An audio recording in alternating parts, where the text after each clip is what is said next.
Good morning, good evening, good afternoon. Welcome to another scene for the living world of darkness, Rage Across New York, where on the Sept of the Green, Tenpoint is finally emerging from the Seeker's cabin.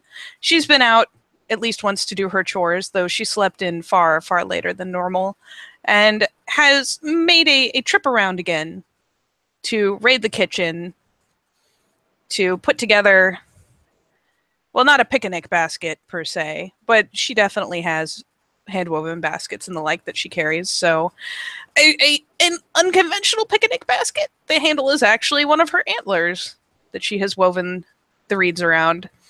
So she will tuck all manner of food in there, having no idea whether anyone else has seen Dallas in her stomach, and probably thrust several water bottles in there and at least one beer. And will take the lot, pick it up, heave a little because Jesus, that stuff weighs a lot, and will finally slink her way to the shrine to Fenris with her velvet covered antlers and all.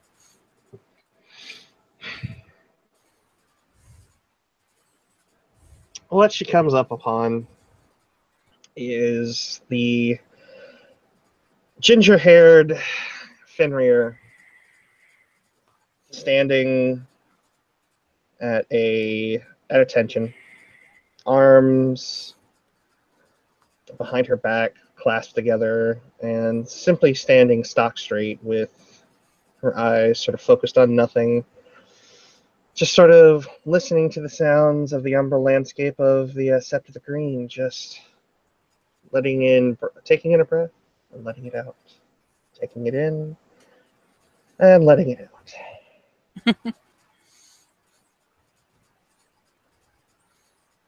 And the approach will be appropriate to a member of her pack. She'll get within a certain distance and take an Eve, turning her head up.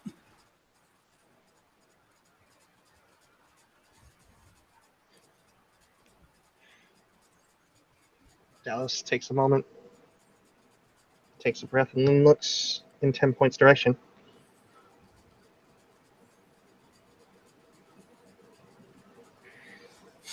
Hunter's Boon.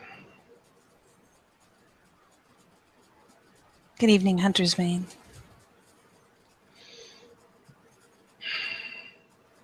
There is a certain sort of staleness to her voice. There's only a hint of that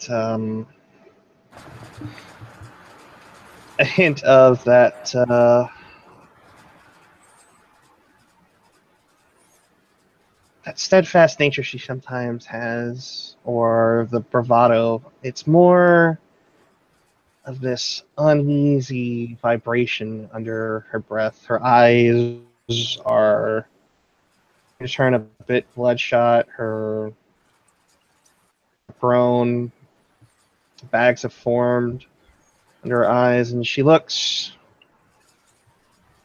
aside from a passing bit of grooming, she looks like she's not bathed in a few days.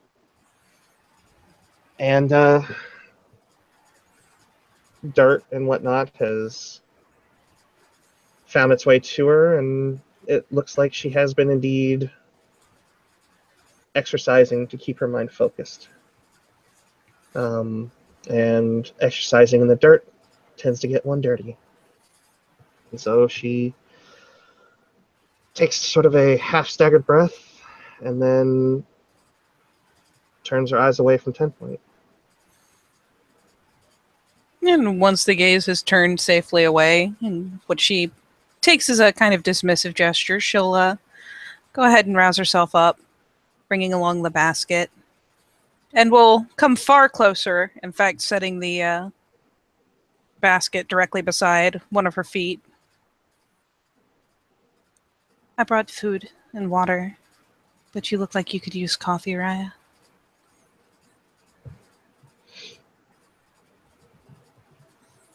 You're not exactly wrong. And she'll reach down and grab one of the bottles of water and crack it open. Since this bottle is offered by her packmate and not a Metis who she doesn't know all that well, and also not a Metis that was sort of involved in the Tapisha fallout that sent Aiden in a very sharp downward spiral. Whether how much of that Talatahine was involved in, hard to say, but there is some lingering feelings there. So the water from 10 Point seems to be a welcome reprieve, and she will begin to drink. Would you like me to bring a jug and a towel when I bring the coffee around? Enough to get the worst off.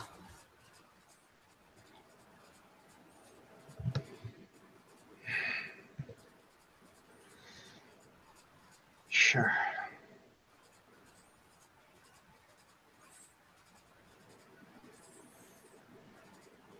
And seeing as Dallas is somewhat dull-eyed, which is kind of to be expected after well over 24 hours at watch.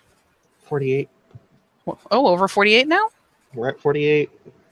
Just shy of 48, but yeah. Still. It's been a while. She will just take the initiative to, while the basket is to one side of her feet, will just seat herself on the ground on the other side of her feet. Probably under her dominant hand.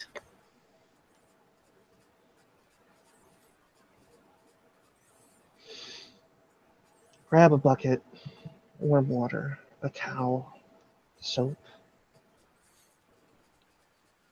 Of course, Shreya. Would you like me to do it now? She'll nod. And bring a hairbrush. She nods very pertly, pops right on back up, and will not take off at a sprint, but will definitely go ahead and do so at an energetic trot, enough to give the feel that, yeah, she's putting a little hustle on it. She's not freaking out, but she's definitely putting some hustle on the duty.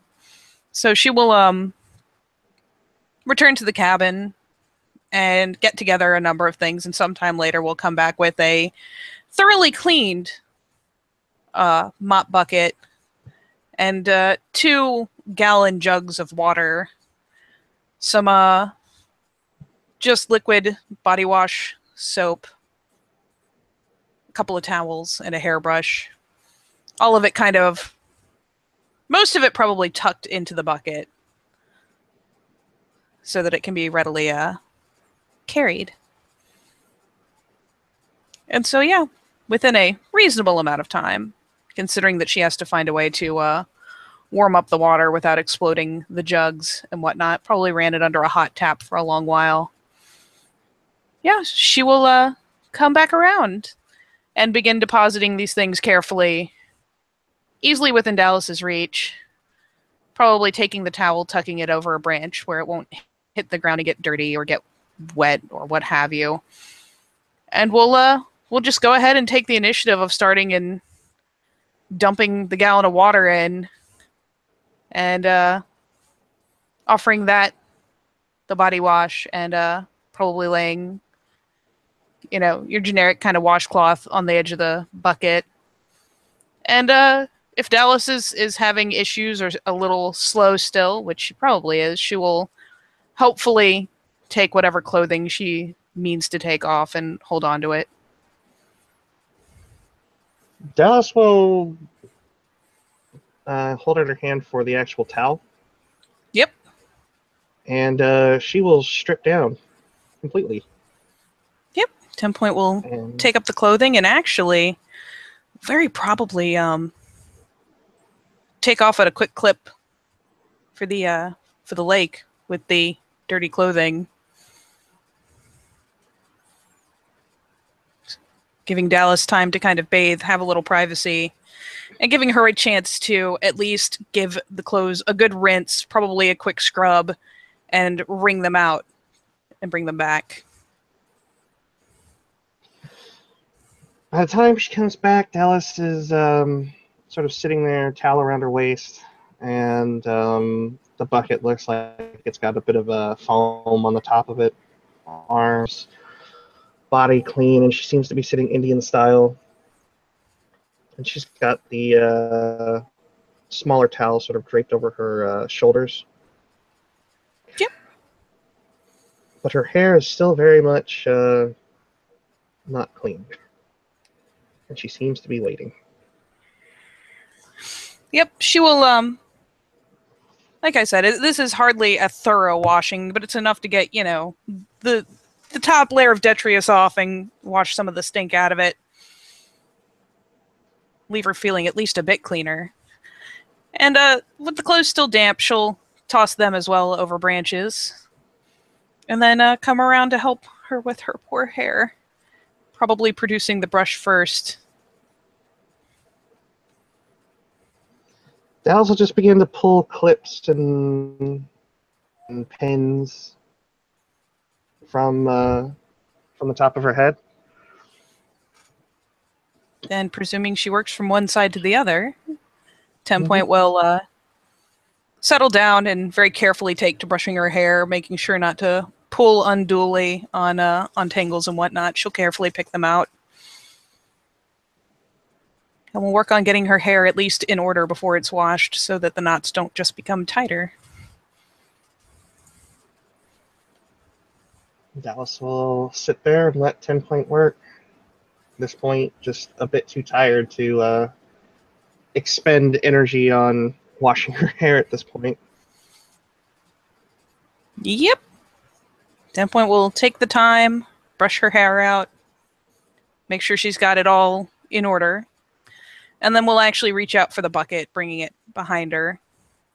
And we'll pull the hair all around back into, well, not a tail because she's not going to tie it, but pulling it all well back behind her back. And then we'll kind of scoop her hands behind her shoulders as though to guide her back so that she can lean it into the bucket.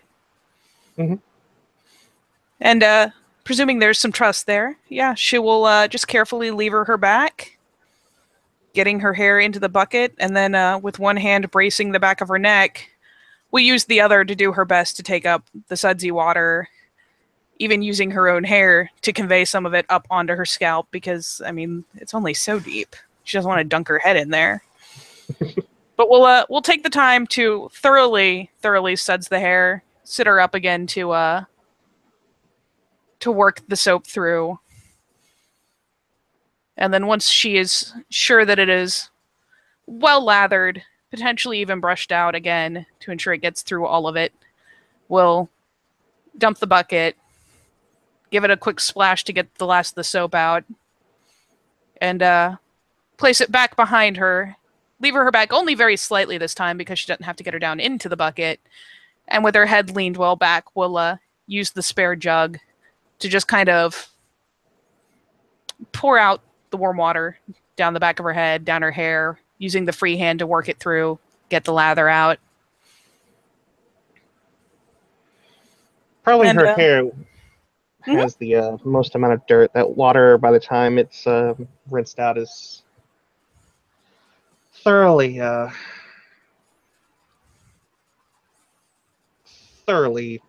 in need of a good rinse. Yeah, there's kind of a sympathetic cringe as that first flush of water comes out kind of brown. Oh, her poor hair. And yeah, she'll take the time, make sure it's very, very thoroughly rinsed, as clean as she can get it without, a proper shower. And we'll squeeze out the excess water, brush it once more, and then we'll finally, fingers flying, begin to work it up into a different pattern of braids this time. And Dallas just sits forward, arms sort of resting on her knees, as sort of keeps her head tilted forward and just lets the metis work. Yep. With all the practice for battle prep and various ways to braid one's hair so that it stays well out of their eyes and out of their peripheral vision, so it's not a issue on the battlefield, yeah, she will thankfully take time enough to make it a little elaborate, but she's not going to waste an excess of time on that, not when this could be considered soothing and might start lulling Dallas off. So she'll take the time. There's a series of French style braids that'll come back from the scalp, back from the crown of the head, two circling, one from either side, and then she will collect the hair and begin to braid it up and around into more of a crown shape to keep it well up and off her back and out from down her ears, and basically get it up and tight and as far away from the dirt as possible. And we'll periodically hold out a hand for pins or clips or what have you, and we'll finally, eventually, nudge the last pin in, take a second, poke a little bit at it here and there to make sure it's not loose, then give her head a light nod, and give Dallas a light kind of pat on the shoulder to let her know she's done. And by that time, because Dallas's hair is an ordeal to take care of, I'm sure that those clothes have dried enough that they're at least wearable. Mm-hmm. So as she gets herself up, 10 Point will retrieve a piece at a time from, the lowest layer up, and offering them across. Mm-hmm. And Dallas will make short work of putting things on under the towel before pulling it off, and sort of casually throws aside the one on her around her shoulders, as that part of modesty doesn't matter so much to her. And put back on, feeling it kind of damp, she'll let out a sigh, but it feels infinitely better than she did now that she is at least remotely clean. Now that, if nothing else, after a warm day, it probably feels like it's probably just damp enough to be a little cool. Mm-hmm. So it might actually feel a little refreshing, just a little. And then that basket has food in it. Oh, does it? It had food in it. Well, it's a good thing she accommodated for the fact that, Aruns just seem to run on nothing but food. Constant food. All the food. So there was all manner of, Tupperwares, leftover food, enough stuff to, probably, a loaf of Italian bread that was split down the middle and enough, sliced meat and cheeses to fill the entire thing and eat it like a damn sub. Definitely enough that it should at least have topped her off a little bit. And hey, there was even the token beer. Gotta have a little guilty pleasure, right? Don't touch the beer.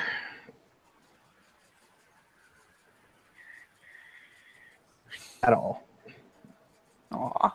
Well, the offer was made. So yeah, she will probably go about tucking the damp towels and stuff into the basket to so that it can be readily carried back. Same with the bucket gets the body wash and whatnot all thrown into it. And those will be set aside.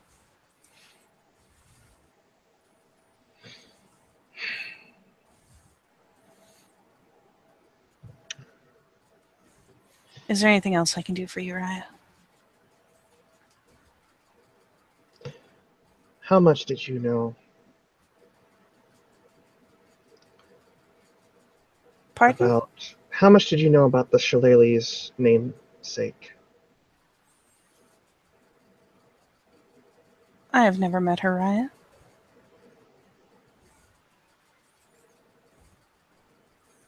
But I know of her.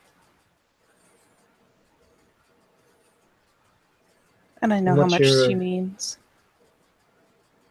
What's your appraisal of her by what Aiden's told you?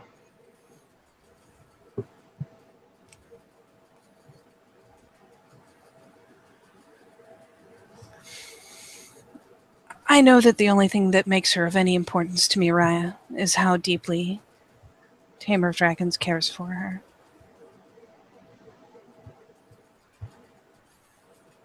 And I wish that circumstances were not so unfortunate.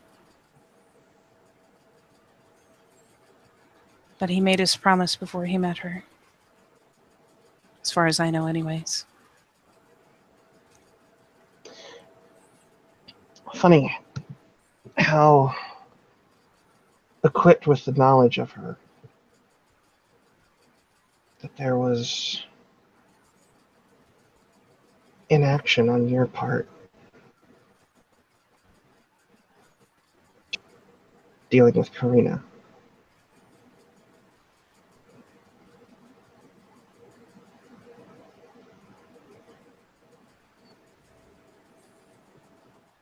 She kind of knits her brow.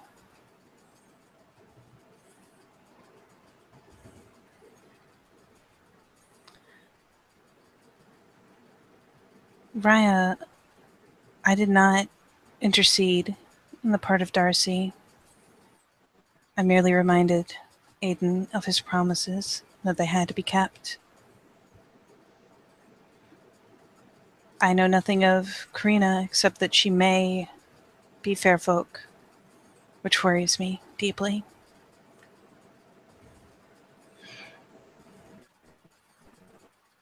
Of Darcy doesn't worry you at all? Darcy doesn't what? What you know of Darcy doesn't worry you at all? I know very little of her, Raya.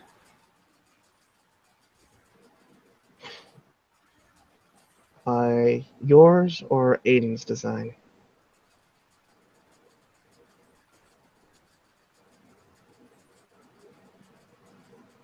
Tamer of Dragons did not see fit to enlighten me. I only know how she looks, having found pictures of her.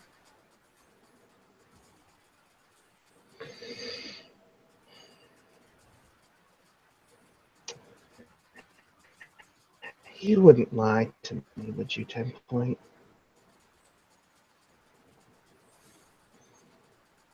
No, Reach Raya. out and put a hand on her shoulder. Oop, she appreciates the weight of that hand and the implied weight of that hand. And there's mild tension, but she still firmly shakes her head. No, Raya. We have extensively visited that lesson. Absolutely. Hold up. Having Ooh, you're I'll blooping out a little bit. be right back.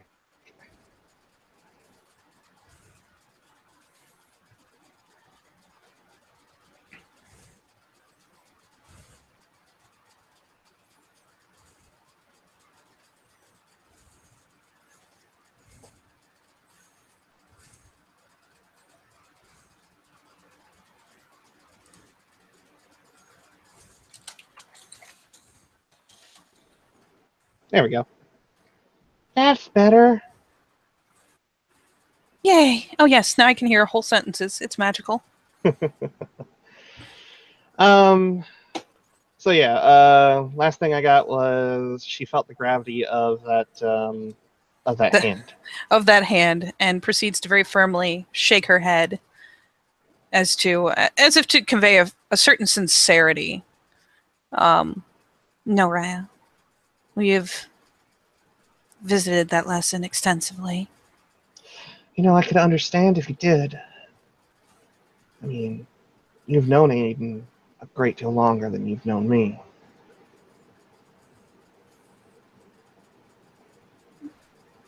Even then, Raya, I would simply tell you that it is not my place to say.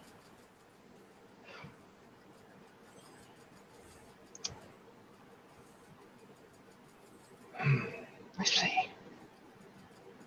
And I think you know what's coming. Yup. Do it. Oh, I should She's set up. Yeah. She's going to activate a gift. And it's 10 Point's favorite gift. Her favorite? Her absolute favorite gift. 10 Point loves this gift so much. Her most favorite. I hope that grasp on her shoulder is a really, really strong one. Oh, yeah. Like, as she goes to activate it, her fingers kind of slip into the material. It's a good thing she does, because upon activation, 10 Point's eyes go markedly wide, and she gives a very, very reflexive, very fight or flight style, like jerk, as though to jerk back and away, only to be stopped short at the shoulder, which I assume there's a grip verging on painful, because that's about the only way you'd keep a hold. Oh yeah, the But other hand does come out as well to kind of grab a hold of 10 Point by the throat. She's not squeezing like she did before, but she has a good hold of her, and she kind of has her fingers, the tips of her fingers, kind of dug into the jawbone or just under it. ooh, that's always the best. Yeah, she her feet don't go straight windmill, but there's definitely a bit of scraping of the pads of her feet on the dirt as a bit of dust kicks up with the effort to initially pull away. Though by the time she gets a good strong hold on her throat, she just kind of freezes up. Kind of just staring, pupils fairly small, a little bit blanched. Dallas will spend a point of rage to take herself up to Glavro. And she just stares into the Metis's eyes. You're absolutely sure? What are you hiding from me, 10 Point? What secrets have you kept from me to this point? And she only has so much sense to pull on, all things considered. And so she frantically is just kind of shaking her head the small amount it can move, considering the tight grip and how it presses up under her jaw. And probably has either hand grasping at the connected wrist, as she again kind of presses as if trying to pull back. No, Raya. No. Nothing, Raya. Nothing. And I know I can trust this, like I've trusted you before. And it comes out as a piteous little whimper. Yes, Raya. Oh. Sorry. That's my reminder to take my pills. Dallas will kind of offer a growl and give 10 Point a toothy grin, sort of indulging in this because, god damn it, she needs it. And Dallas will spend another point of rage, and she's going to hit 10 Point twice. And I need that combat doc because I'm going to use something I haven't used in a while. Oh, really? Oh yes. Does the term sweetmeat mean anything to you? The only downside is that it is on her back. And she is currently facing you. Yep. That's why she's going to use the first action to spin her around. Oh, that works. You definitely have the stronger grip. Mm-hmm. And the second one comes is that brief moment from when her grip lets go. And we are going to hit her in that kidney, which has a nice discolored patch over it from many moons ago. Well, not so many moons ago, but you know, moons ago. Oh boy. Roll it. Yep. And where is that? Dirty fighting. Low blow, difficulty 7, but you turned around, so difficulty 5. Oh, is Lobo different than a called shot? It is difficulty 7. It's like you're hitting in a generalized area. Okay. And that's what someone used on 10 Point to cause that damage. Oh. Oh. Okay then. But Dallas is not using her claws. Nor is she in Krynos, meaning that it would be lethal. Right, yeah. We all learned something that day. Boy, Mistakes howdy. might have been made. Ooh. And then it is strength. That's just standard damage roll. So 6 plus 4. It's just 10. It's just 10 dice of bashing. Wait, it's a normal damage roll? You don't even get any bonus for taking the extra diff? You take stun for the number of turns equal to the unsoaked damage is how many rounds you're stunned for. Ooh. Nifty. Oh. She's gonna be stunned for a long time, bro. Let's see if I just pass out. Oh! Yeah, so what happens is Dallas, uses the first action to kind of forcibly twist her around to where she's half lost her feet, and as she's trying to gather them beneath her, is punched with such a severe force, with such immaculate accuracy, in that one discolored point on her back, that one scarred portion of her body, that she literally just lets out a shriek of pain and collapses, entirely overwhelmed. You probably ruptured something. You might have ruptured more than one thing. But, that was very nice. Oh. And for added measure, I'm thinking I might have, just for an out of character piece of mine, I may need to change this this demeanor, because it is feeling ways about it sometimes. She will reach down to the basket and crack that bottle of beer that she just wasn't having because beer dulls the senses. And she will just begin to pour it out on 10 Point's head, like right in the face, holding it over like she's pouring one out for her homies. That's that slow trickle, too. Thankfully, 10 Point does have one advantage in that she will be knitting at a rapid pace regardless of her form, and so it only takes a couple of moments after she's hit the dirt before her lashes are fluttering, and she just curls up into an agonized little ball, only to have beer trickling on down her face. But she just kind of ducks her head and tolerates it and waits for, her various organs to return to the shapes they're meant to be in.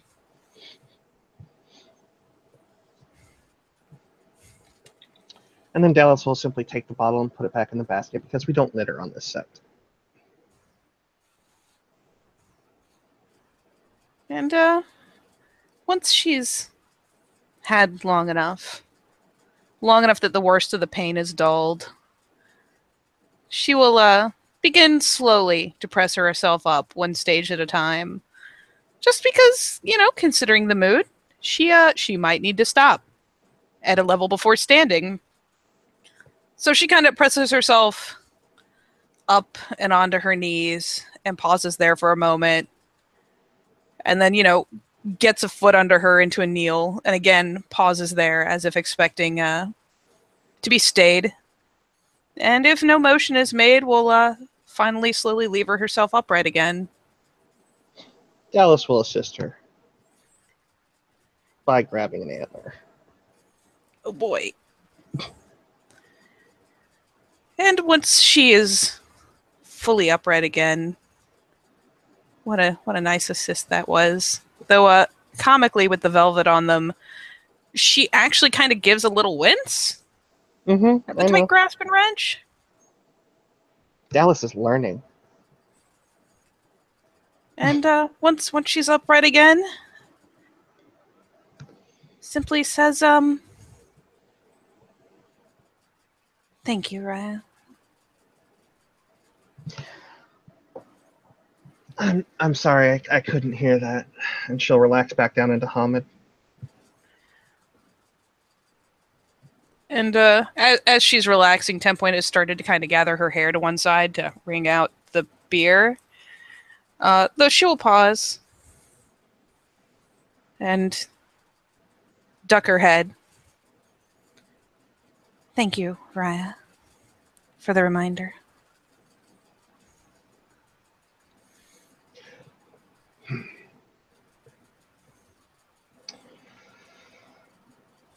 Well then. Back to your duties, Omega. Of course, Raya. I'll be back before too long with coffee. Dallas will nod and simply pull the hammer out of the swag to use it as a means to put her hands out in front of her and rest them there, as opposed to resting them behind her back, so she can stretch a bit. And 10 Point will dutifully, albeit hurriedly, go ahead and collect up the basket and the bucket. And with a final little bob of her head, will hastily retreat.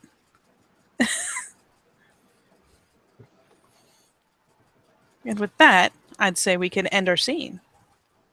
So thank you, players, for playing. Thank you, watchers, for watching. We'll see you next time on the Living World of Darkness, Rage Across New York.